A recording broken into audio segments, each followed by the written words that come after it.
Bonjour Sénégal, toute l'actualité, en temps réel. Et le responsable des communications, le directeur des communications du président de la République, parce qu'on a quand même senti une touche particulière. Oui, en termes d'organisation. En termes d'organisation, il y avait un peu du GMK là-dedans parce que c'était mon ancien élève d'Elena. Ah, effectivement, on sent qu'il y a un avant bienvenu et un après. Bienvenue sur le plan organisationnel. Le chef est venu, photo de famille, l'ordre dans la salle. Après, et les mises en place, sur le plan, les mises en place, sur le plan de la forme, j'ai beaucoup aimé. Cependant, Jean-Marie a s'est questionné sur le déroulement, sur le plan de la forme aussi. Vous savez, par exemple, quand on appelle le journaliste à une conférence de presse, je pense, à mon humble avis, que la primauté des questions devrait être réservée d'abord aux journalistes. Absolument. J'ai vu la porte-parole du chef de l'État, qui faisait d'ailleurs une très bonne modération. J'ai été quand même stomaqué, pour ne pas dire comme Faïniko, ébahi. Éberlué de voir que c'est elle qui ouvre le bal en posant au président. Normalement, elle ne devait pas poser le question. Non, c'est une conférence de presse. D'ailleurs, comme elle était porte-parole, elle ne devait pas superviser, parce qu'elle devait attendre que le président s'exprime, et les cas échéants, effectivement, il allait traduire ce que le président a voulu dire et parfois répondre. Effectivement, c'est ça. Elle l'a fait, mais elle l'a bien fait. C'est ce qui a biaisé la procédure, c'était les hic de cette conférence de presse. C'est elle qui pose la première question au président de la République. Et quel genre de questions? Vous savez, Jean-Marie, j'ai suivi la polémique, la polémique autour des confrères. D'abord, je parle de nous, en ce qui nous concerne, des confrères qui n'ont pas pu poser de questions. Je ne suis pas seul, il y en a d'autres. Il est vrai que nous étions 60 journalistes, mais aux côtés des 60 journalistes, on ne pouvait pas non plus prendre 60 journalistes pour poser de questions. Ça, c'est logique. Ça, c'est logique, mais lorsque les journalistes se plaignent du fait qu'on ne leur a pas laissé le temps de poser de questions, ou parce qu'il y avait déjà un agenda, un timing bien cadré, mais que non, dans une conférence de presse, c'est la porte-parole du président de la République qui pose la première question. Je trouvais que c'était un hic, il fallait laisser. Il y avait des journalistes, il y avait Paul Moukendi, les journalistes culturels, et puis la thématique culture était à l'ordre du jour. On pouvait laisser cette question aux journalistes, poser la question et les chefs allaient répondre. Et pourquoi je soulève cet aspect, Jean-Marie Kassamba? Parce que si vous regardez sur la toile, sa question a été liée à la présidence de la République et sur le président de la République quant à la polémique qui a été suscitée après. On dit... Regardez, ce n'est pas un journaliste qui d'ailleurs avait posé cette question, c'est la porte-parole du président de la République qui a laissé le sentiment parler, son fanatisme de warrior, ça c'est pas Bélédou qui l'a dit, je lis la toile, son fanatisme de warrior, et il a impliqué le président de la République dans sa question, et le chef a répondu. Et il était naturel, le président. Voilà, le chef n'a pas mal répondu. Cependant, dans une activité pareille, Jean-Marie Kassamba, il est vrai que l'actualité, c'était aussi les concerts des Fally Ipupa, mais nous, journalistes, quand on sélectionne l'information, la hiérarchisation des moments forts dans une conférence de presse, il y a un élément important, c'est l'intérêt. L'intérêt humain. Nous sommes un pays en guerre. Nous sommes un pays où on tue, dans l'est du pays, à Goma, à Bukavu. Et on a encore tué, je crois, 2 jours avant la conférence de presse du président de la République, je crois, dans la partie est du pays, il y a eu des massacres. À Kinshasa, il y a des gens qui meurent chaque jour, et d'ailleurs hier encore, il y a eu un braquage où un individu a perdu la vie.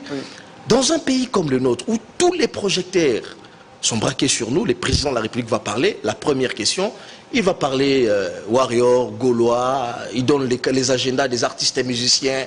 D'ailleurs, un tel va jouer samedi, l'autre va jouer dimanche. Elle était bien informée. Très bien informé. J'aurais bien voulu que ce soit... Oui, il y a eu, on m'a appris qu'il y a eu 7 morts hier dans tel espace du pays. Il y a eu tel espace. Oui, effectivement, on parle des concerts, mais d'abord, il y a eu mort à Bukavu, dans tel endroit, etc., etc. Ça pouvait quand même... L'intérêt humain dont je fais allusion ici.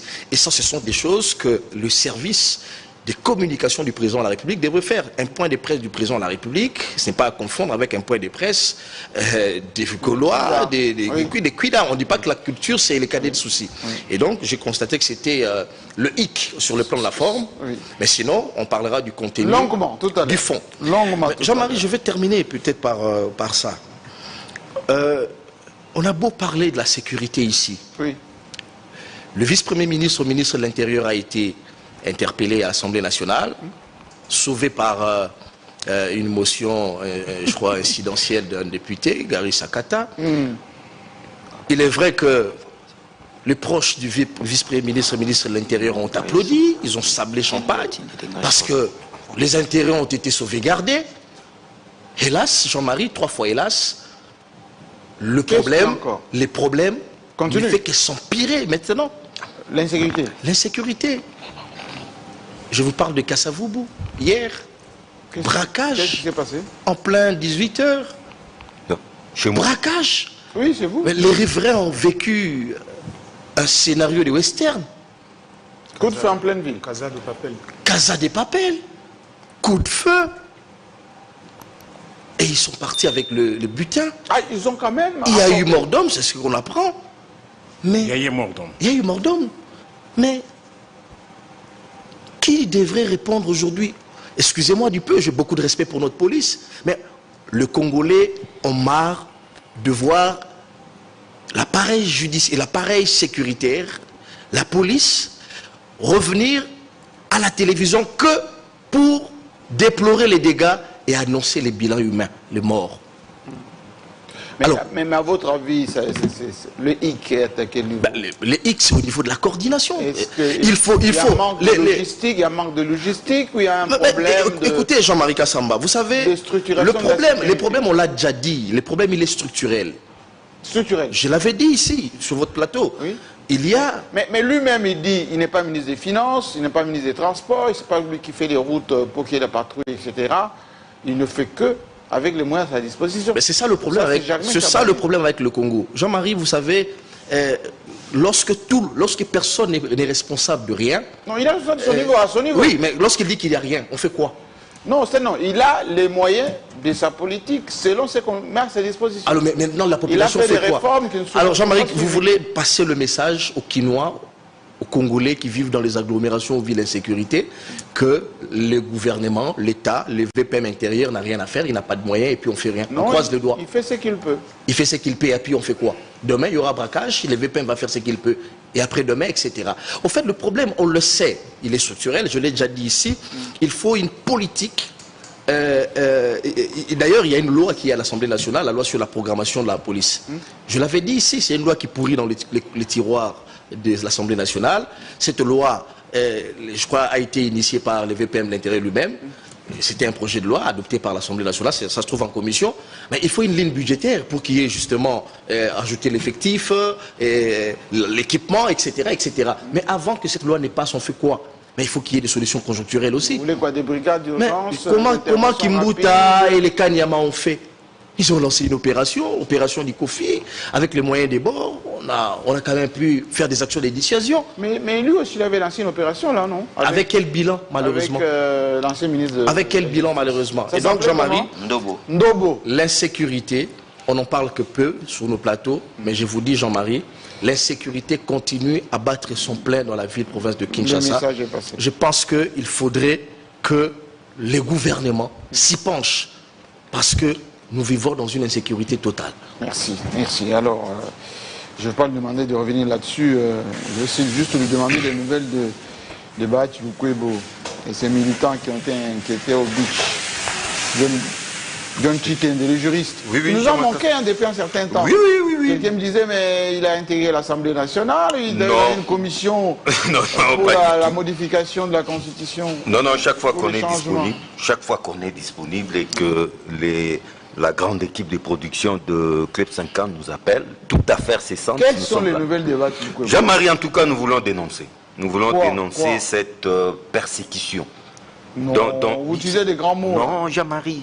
Persécution, acharnement, dont est victime le professeur Bahati Lukwebo, ainsi que son parti, l'AFDC.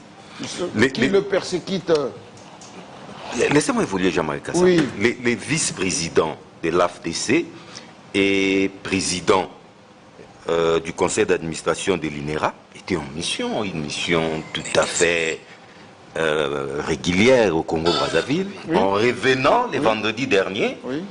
une équipe Les services. des services non autrement identifiés.